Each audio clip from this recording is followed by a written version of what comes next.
And now here's the controller for the Mavic 2 Pro. Let's power it on.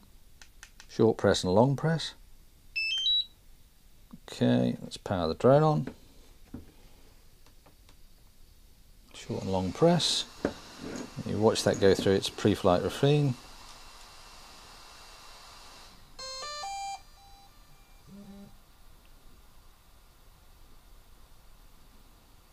So that's ready to go.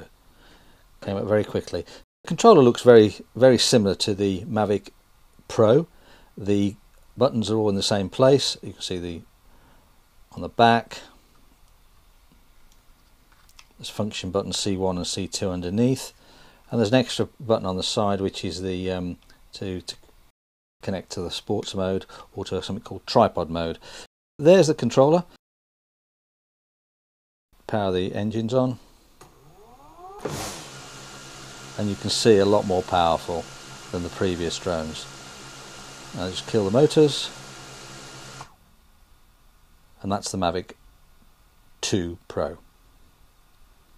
If you enjoyed this video, then subscribe to the channel or watch the next video in the playlist or the new videos that we've just recently downloaded. Bye for now.